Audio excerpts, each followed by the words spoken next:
भी या एवरीथिंग जो भी मैटर है वो इसके अंदर खींच लिया गया। वो इलेक्ट्रॉन, प्रोटॉन, न्यूट्रॉन की जो अवस्था थी उसमें भी उसके भी टुकड़े हो गए, किसी एनर्जी में ट्रांसफर हो गया। यहाँ पे हालांकि स्पेस नहीं है, लेकिन किसी साइंस की भी थ्योरी ने ये लिखा कि टाइम कैन बी क्रिएटेड। उन्होंने कहा energy can not be created. तो मैं ये बोल रहा हूँ टाइम तो वैसे खत्म हो जाए, लेकिन एनर्जी कहां खत्म हुई? मैं ये बोल रहा हूँ एनर्जी खत्म नहीं हुई थी, जो कि श्रीमान हॉकिंग ने कहा कि वो एनर्जी खत्म होगी और वो पैदा हो गई थी। मैं बोल रहा हूँ ना तो वो एनर्जी पैदा होती है ना वो खत्म होती है।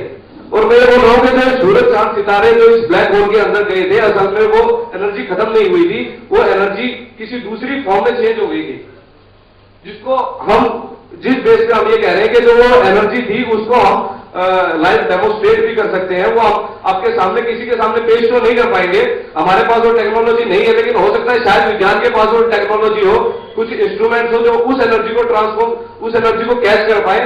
वो हम जरूर दिखाना चाहेंगे। इसीलिए हमने इस प्रेस कॉन्फ्रेंस को भी बुलाया था कि हमारे आपके थ्रू या हमारी जो बात है वो दूर दूर तक पहुंचे, शायद उन वैज्ञानिकों तक भी पहुंच सके, तो वो आगे देखे कि वो जो एनर्जी है वो क्या है। उनके अकॉर्डिंग तो वो एनर्जी है ही नहीं। मैं ये बोल रहा हूं कि जब यही एनर्जी कुछ दिनों के बाद, हमारे लिए कुछ दिन हो सकते हैं, लेकिन उन्होंने बताया कि ब्लैक होल के अंदर समय ही नहीं है, लेकिन ब्लैक होल के बाहर अगर मैं ये कहूंगा कुछ टाइम के बाद या किसी उसके बाद जब ये एनर्जी वापस ठंडी हुई होगी सूरज, चांद, सितारों की, तो फिर से ये कंडेंस होगी और इसी के अंदर ये बिग बैंग हुआ, इसी में गया और इसी में खत्म हुआ। कोई दो ब्लैक होल भी नहीं थे कि उससे पहले कुछ नहीं था, उसके बाद कुछ नहीं है। मैं ये बोल रहा हूं कि लगातार प्रोसेस है, जीवन और मृत्यु निरंतर ही चल रहा है। ये ऐसा नहीं कि जीवन एक बार आया और उसके बाद मृत्यु होगी, ये जीवन से पहले कुछ नहीं था, मृत्यु के बाद कुछ नहीं है। मैं ये बोल रहा हूं कि सूरज, चांद, सितारे, नक्षत्र जो भी मैटर बना है वो लगातार बन भी रहा है, लगातार मिट भी रहा है। ये सब खींच लिया जाता है, एनर्जी कोई खत्म नहीं हो रही, क्योंकि ऊर्जा है वो नहीं खत्म हो सकती कभी। वो शायद मुझे जो श्रीमान स्टीफन हॉकिंग की भी जो बातों में जो लगा, उसका एक छोटा सा मुझे कारण लगा होगा कि मुझे लगा कि विज्ञान किस लिए ये कह पा रहा है, क्योंकि विज्ञान जहां तक आज की डेट में पहुंच सकता है, जितनी उसकी लिमिट्स है वो उन्होंने पहुंच चुका है।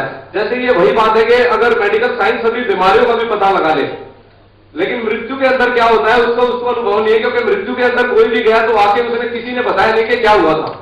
इसलिए मेडिकल साइंस के पास मृत्यु के बाद की स्थिति का कोई अनुभव है ही नहीं।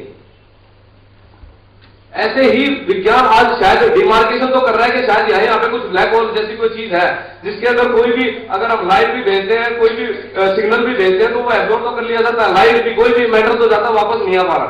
शायद वो डिमार्क तो कर पा रहे हैं, लेकिन उसके अंदर की सिचुएशन क्या हुई वो विज्ञान के अभी शायद विज्ञान नहीं पहुंचा है।